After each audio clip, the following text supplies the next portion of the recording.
Hi friends, trading facts YouTube ఛానల్కి స్వాగతం. ఇప్పటివరకు మన ఛానల్ని సబ్స్క్రైబ్ చేసుకోకపోతే దయచేసి సబ్స్క్రైబ్ చేసుకోండి, ఛానల్ని ఆదరించండి. మరి బిట్ కాయిన్ వైపు చాలామంది ట్రేడర్స్ టర్న్ అవుతూ ఉన్నారు. మరి బిట్ కాయిన్లో ట్రేడింగ్ అనేటువంటిది నమ్మవచ్చా అనేటువంటిది మనం ఆలోచించాలి. ఎప్పుడైనా సరే ఓ స్టాక్ మార్కెట్లో మనం ఏ దేంట్లో అయినా, ఈక్విటీలో అయినా, బ్యాంక్ నిఫ్టీలో అయినా, ఆప్షన్స్లో అయినా, ఫ్యూచర్స్లో అయినా, లేకపోతే యూఎస్ మార్కెట్ అయినా, ఏది చేసేటప్పుడైనా వాల్యూమ్ అనేటువంటిది మోస్ట్ ఇంపార్టెంట్. దానికి తోడు మ్యానిపులేషన్స్ అనేటువంటివి తక్కువగా ఉంటే కనుక దాంట్లో మనం కళ్ళు మూసుకొని ట్రేడింగ్ అనేటువంటిది చేసుకోవచ్చు.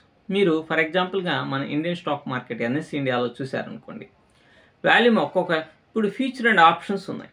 ఫ్యూచర్ అండ్ ఆప్షన్స్లో ఉన్నటువంటి స్టాక్స్ దాదాపుగా 122 సంథింగ్ ఉన్నాయి.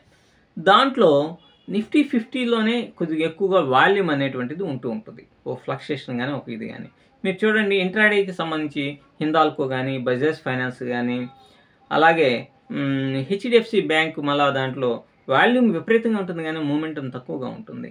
సో ఇటువంటి కొన్ని స్టాక్స్ను మాత్రమే మనం ట్రేడ్ అనేటువంటిది చేయగలం.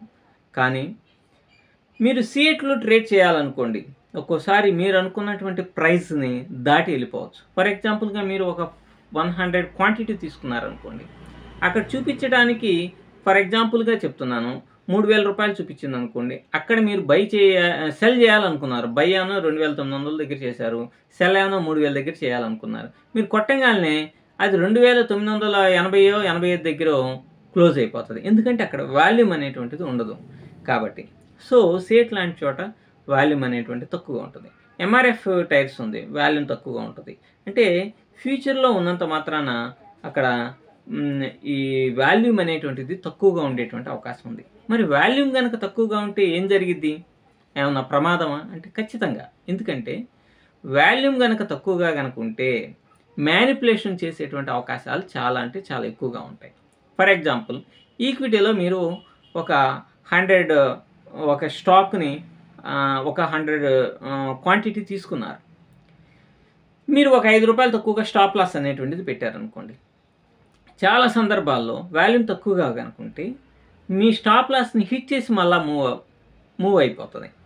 సో ఎందుకని వాల్యూమ్ తక్కువగా ఉన్నప్పుడు బిగ్ ప్లేయర్స్ దగ్గర ఉండేటువంటి కాన్సెప్ట్స్ని బేస్ చేసుకొని స్టాప్ లాస్లు ఎక్కడ ఉన్నాయో అనేది చాలా ఈజీగా ఐడెంటిఫై చేయగలుగుతారు.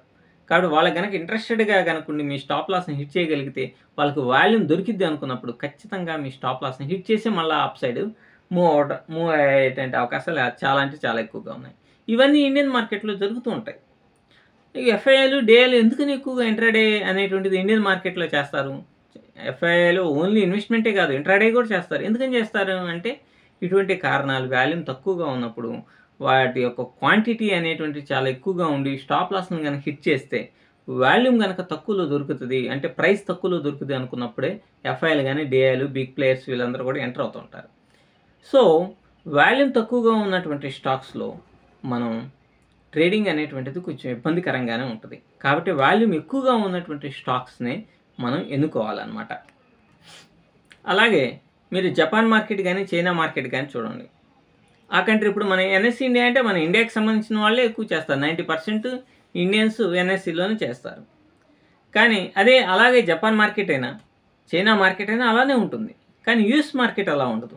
యూఎస్లో కూడా యాపిల్, ఐబిఎం, అలీబాబా, మెటా ఇట్లాంటి మైక్రోసాఫ్ట్ ఇట్లాంటి చాలా స్టాక్స్ ఉన్నాయి కదా. కానీ యూఎస్ మార్కెట్లో వరల్డ్ వైడ్గా కూడా ట్రేడింగ్ అనేటువంటిది చేస్తారు. మనకైతే కొంత రెస్ట్రిక్షన్స్ అనేటువంటివి ఉన్నాయి. యూఎస్ మార్కెట్లో ట్రేడ్ చేయడానికి కావాల్సినటువంటి బ్రోకరేజ్ ఫిర్మ్స్ అనేటువంటివి చాలా దేశాల్లో విస్తరించున్నాయి.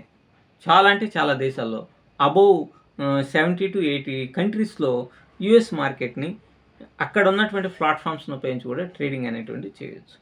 దీనివల్ల ఏమవుతుంది? అందులోనూ అన్ని $1 trillion అబోవ్ ఉన్నటువంటి స్టాక్స్ ఉంటాయి, కంపెనీస్ ఉంటాయి. మరి అటువంటి కంపెనీస్లో సహజంగానే వాల్యూమ్ అనేటువంటిది విపరీతంగా ఉంటుంది. ఫర్ ఎగ్జాంపుల్ మీరు రిలయన్స్ తీసుకోండి. రిలయన్స్ చాలా స్లో మూవ్ అనేటువంటిది ఉంటుంది. ఎందుకని ఉంటుంది? వాల్యూమ్ చాలా ఎక్కువ ఉంటుంది. అలాగే హెచ్డిఎఫ్సి బ్యాంక్ తీసుకోండి. అసలు అది 10 రూపాయలు కదిలితే గగనం ఉంటుంది. ఈ 10 రూపాయలు కదలాలి అన్నప్పుడు చాలా అంటే చాలా వాల్యూమ్ అనేటువంటిది కావాలి. మరి ఎక్కువ వాల్యూమ్ గనక ఉంటే స్టాప్ లాస్‌లు అనేటువంటివి సెక్యూర్‌గా ఉంటాయి. అంటే స్టాప్ లాస్‌లను అంత త్వరగా హిట్ చేయలేవు. ఎందుకని హిట్ చేయలేవు? ఓ రూ. 5 గనక మూవ్ కావాలి స్టాప్ లాస్ వైపు అనంటే చాలా వందల కోట్లు కావాల్సినటువంటి అవసరం ఉంటుంది. అందుకనే మ్యానిప్యులేషన్ అనేటువంటిది వాల్యూమ్ ఎక్కువగా ఉన్నటువంటి స్టాక్స్‌లో చేయలేరు. మరి ఇంత కావాల్సినటువంటి వాల్యూమ్ దాదాపుగా వరల్డ్ వైడ్‌గా దాదాపుగా 70, 80 కంట్రీస్ యూఎస్ మార్కెట్‌లో, అంటే ఈ కంట్రీస్ సంబంధించినటువంటి ట్రేడర్స్ యూఎస్ మార్కెట్‌లో ట్రేడింగ్ అనేటువంటిది చేస్తూ ఉంటారు.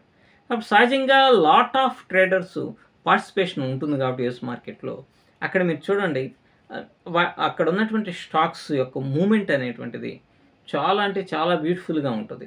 మీరు tradingview.comలో గనక 2 చార్ట్‌లు వేసుకొని ఒకవైపు యూఎస్ మార్కెట్‌కి సంబంధించిన యాపిల్ గానీ, ఐబీఎం గానీ, మెటా గానీ వాటిని యాడ్ చేయండి. రెండో వైపు హిందాల్కో గానీ, హెచ్‌డిఎఫ్‌సి బ్యాంక్ గానీ, ఐసీఐసీఐ బ్యాంక్ గానీ ఇటువంటి వాటిని యాడ్ చేసుకొని చూడండి. వాటి యొక్క మూవ్‌మెంట్, స్మూత్‌నెస్, వాల్యూమ్ అనేటువంటిది ఎలా ఉంటుందో మనకి చాలా అంటే చాలా ఈజీగా అర్థమవుతుంది. కాబట్టి యూఎస్ మార్కెట్‌లో మ్యానిప్యులేషన్ అనేటువంటి చేయడం కొంచెం కష్టంగా ఉంటుంది. అందుకని ఎఫ్ఐలు ఏం చేస్తారు, అక్కడ పెట్టుబడి పెట్టే కంటే కూడా ఎక్కువగా ఇండియన్ మార్కెట్‌లో పెట్టుబడి పెడతా ఉంటారు. అక్కడ వచ్చేసరికి వాళ్ళు గోల్డు అండ్ డాలర్స్‌లో ఎక్కువగా పెట్టుబడి ఇన్వెస్ట్మెంట్స్ అనేటువంటివి చేస్తూ ఉంటారనమాట. ఎందుకని మ్యానిప్యులేషన్ చేసేటువంటి సామర్థ్యం యూఎస్ మార్కెట్‌లో చాలా తక్కువగా ఉంటుంది. సో వాల్యూమ్ అనేటువంటిది చాలా అంటే తక్కువగా ఉంటుంది కాబట్టి యూఎస్ మార్కెట్‌ని చాలా ఎక్కువ మంది ప్రజలు, అంటే ట్రేడింగ్ గురించి బాగా తెలిసినటువంటి వాళ్ళు, వాల్యూమ్ యొక్క వాల్యూ తెలిసినటువంటి వ్యక్తులు ఖచ్చితంగా యూఎస్ మార్కెట్‌లో ట్రేడింగ్ అనేటువంటిది చేస్తారు. మరి ఇప్పుడు మనం ఈ ఇండియన్ మార్కెట్‌కి, చైనా మార్కెట్‌కి, జపాన్ మార్కెట్‌కి, అలాగే యూఎస్ మార్కెట్‌కి ఉన్నటువంటి ఒక కొంత సరిపోల్చి మనం చెప్పాం వాల్యూమ్ యొక్క ఇంపార్టెన్స్. అలాగే బిట్‌కాయిన్‌లో కూడా వాల్యూమ్ అనేటువంటిది మన ఊహకి అందనంత ఉంటుంది. ఎందుకంటే దాని 0.01 లాట్ సైజ్ నుంచి ఉంటుందన్నమాట.